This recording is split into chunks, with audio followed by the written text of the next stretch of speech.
this is my probably third or fourth year here at this site in the Walpoles in Norfolk now. And I would say the crops are definitely larger than previous years, and there's definitely a lot more disease than the previous years as well. This site tends to be quite a low disease pressure site, and you can tell by just looking at the tillers and the crop as we look across it. There's definitely a lot more Septoria than we normally see, and then sitting on top of that then as well is there's a lot more yellow rust spores, and I think that's quite indicative of the area, especially the east of England. So very indicative of what we're seeing around the rest of the country. Obviously there's a lot of pressures on farmers and agronomists this year.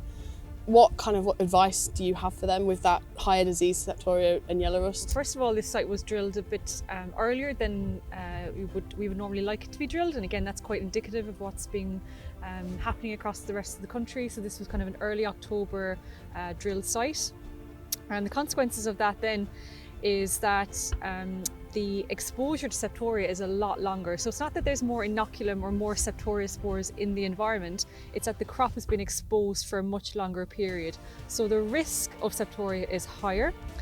Then the second side of that is also the yellow rust issue which we're dealing with, which is very kind of well understood and well documented now in terms of the number of varieties that are susceptible to rust this year. And you can see that at this site here, nearly all of the varieties that we're looking at have the issues that we have seen with yellow rust and YR15, and that is reflected in the crops. So both diseases are present here, which is quite unusual for this site at this time of year. What would be your recommendation for managing both those issues, so to speak, this season? Yeah, so there's a couple of ways to look at it really. So I suppose the first way to look at it is the people who are maybe in a perceived lower risk situation, but also you could be in a situation where your disease pressure is very high just as you're looking at it now. So you need to consider both sides of the coins. What if you're in a low risk situation, you want kind of all around broad spectrum protection, and then you're going to a situation where maybe you're in a high rust or high Septoria pressure situation, or both, and what are you going to use in those options? With that in mind, obviously T1 timing is quite crucial for the length of between T1 and T2. Persistency will be massive. I think the last couple of years what we've seen is that it's very difficult to get a good at T1 and then have a good gap in between the two. So it could be 4 or 5 weeks, it could be 3 weeks, we don't know. So persistency will be a massive factor there. So yeah, there will be people that will just say, oh, I'll just go out and do a tebuconazole and a fall pet, get away with it and hope for the best.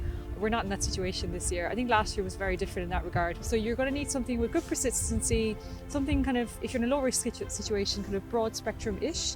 And then also, yeah, the value for money. So what you're spending, that you're getting the good activity out of all the actives in that product will kind of cover you in those low risk situations. Yeah, so in that scenario, an Astra type product would fit quite nicely. Yeah, exactly, an Astra type product in those low risk situations. And then if you're dealing with a higher pressure Septoria situation, then you'd be going for your kind of Black Sea and Iblon type products in those situations. So you referenced about it's not the year to go scrimp on actives. What's your advice around sequencing? Yeah, so you got to think about what you can actually do in the programme. So we know we've got 2 strobs, 2 SDHIs, and then azoles are kind of the backbone of the programme at T0, T1, T2, T3. So where do you put them? And then how do you also make sure that each of the actives that you're using in the programme gives you the best bang for your buck? Because there are loads of options out there now for people, and it's a bit overwhelming actually. Where do you even start with that? So I would advise that keep your strobs for your T0 and T3. And then when you come into the main part of the programme, then if you're in for a T1 situation and you're dealing with a lot of rust,